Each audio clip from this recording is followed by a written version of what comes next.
This time, the off-grid alarm clock. Snake's 1-minute survival tip.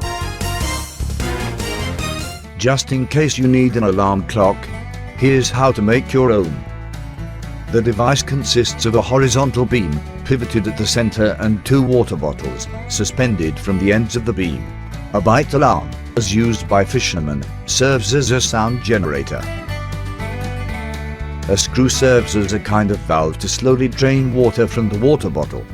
Over time, this bottle will lose weight, causing the other bottle to move downward, and as soon as the connecting cord is taut, the alarm goes off.